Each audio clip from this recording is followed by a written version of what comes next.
트럼프의 손이 관세 버튼 위에서 멈췄습니다. 멈춘 게 아니라 계산기를 두드리다 잠깐 굳어버린 순간이었을지도 모릅니다. 미국 우선주의를 외치며 전 세계를 상대로 겁을 주던 사람이 한국의 한 기업 앞에서 방향을 잃었습니다. 이상하지 않습니까? 관세로 상대를 누르겠다는 전략이 오히려 미국의 심장을 먼저 조여버리는 장면입니다. 그리고 그 심장을 움직이는 연료가 지금 한국에서 나오고 있습니다. 오늘 이야기는 자랑이 아닙니다. 가격표 하나가 권력의 순서를 어떻게 바꿔버리는지, 누가 공급을 쥐면 누가 말을 잃는지, 그 냉혹한 현실을 보여주는 이야기입니다. 이야기를 시작하기 전에 부탁 하나만 드리겠습니다. 지금 좋아요를 한번 눌러두시고 댓글로 느낌 한 줄만 남겨주세요.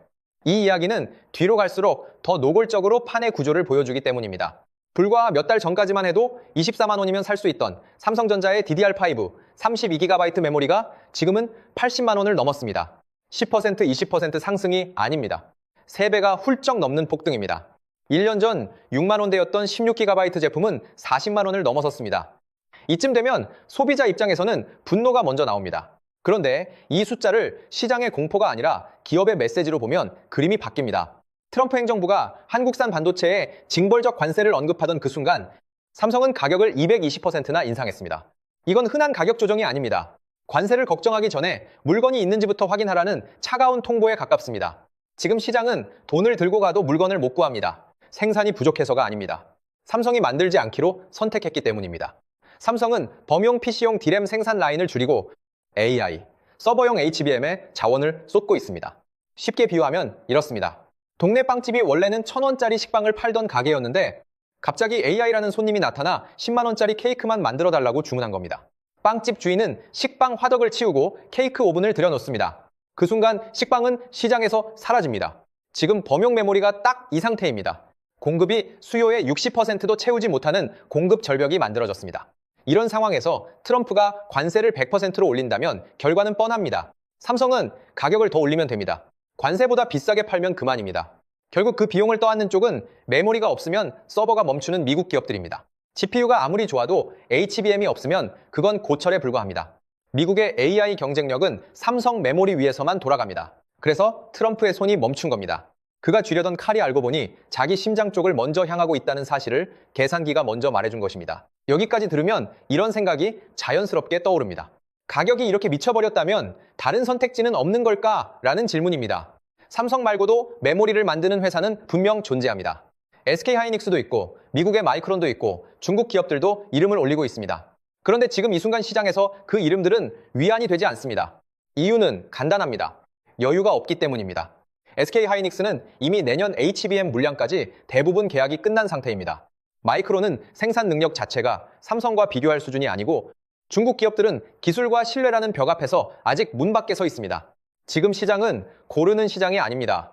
있는 곳이면 어디든 돈을 쏴들고 가서 물건을 받아와야 하는 절대적 공급자 우위 시장입니다. 이 구조에서 삼성은 하나의 무기를 더 쥐고 있습니다. 바로 턴키 전략입니다.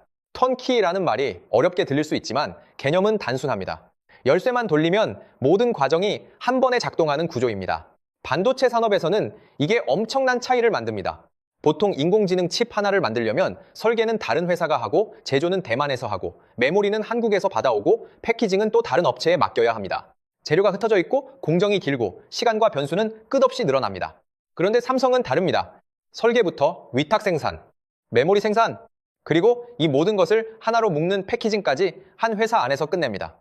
평택 공장에서는 초미세 공정 로직 칩을 찍어내고 바로 옆 라인에서 D램을 만들고 지하 설비에서 이를 하나로 결합합니다.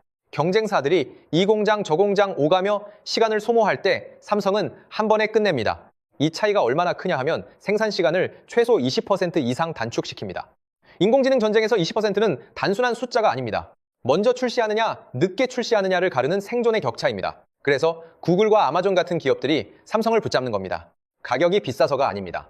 삼성 말고는 시간을 줄여줄 수 있는 곳이 없기 때문입니다. 만약 관세를 피하겠다고 삼성을 버리고 다른 선택지를 택한다면 그 기업들은 칩을 구하러 세계를 떠돌아 다녀야 하고 결국 경쟁사보다 늦게 시장에 들어가게 됩니다. 그 순간 시장은 기다려주지 않습니다. 삼성의 턴키 구조는 미국 기업들의 발목을 잡는 족쇄이자 동시에 그들이 삼성 없이는 버틸 수 없게 만드는 안전벨트입니다.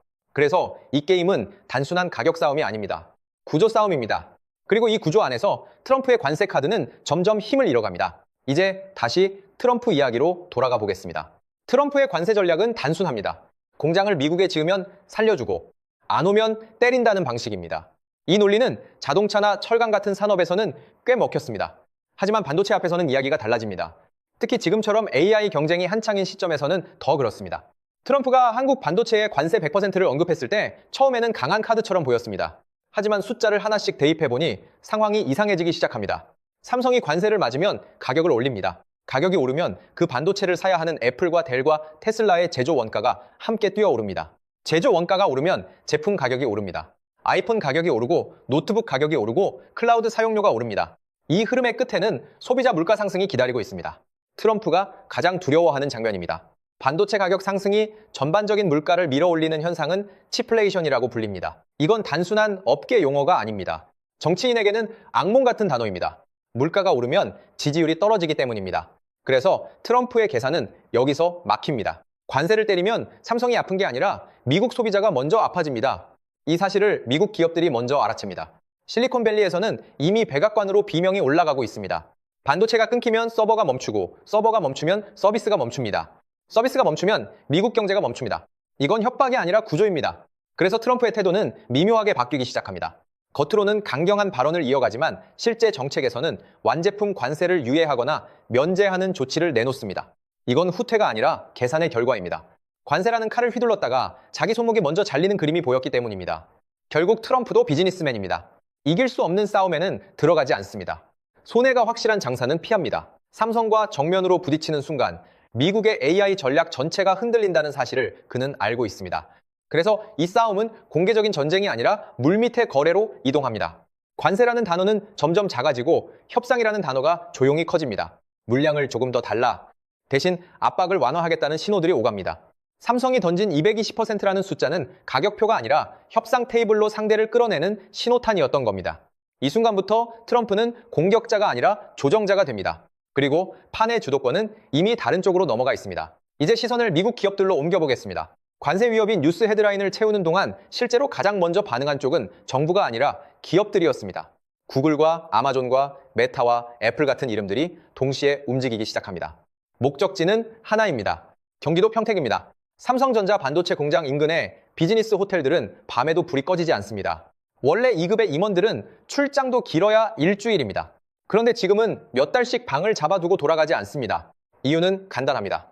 메모리를 못 구하면 자신의 프로젝트가 멈추고 프로젝트가 멈추면 자신의 자리가 사라지기 때문입니다. 실리콘밸리에서는 HBM 물량을 확보하지 못한 임원이 교체됐다는 소문까지 돌고 있습니다. 과거에는 상황이 완전히 달랐습니다.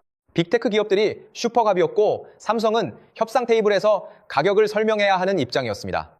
하지만 지금은 구조가 뒤집혔습니다. 삼성은 일반 메모리를 줄이고 AI용 메모리에 집중한다고 선언했고 그 순간 공급망에 커다란 구멍이 생겼습니다.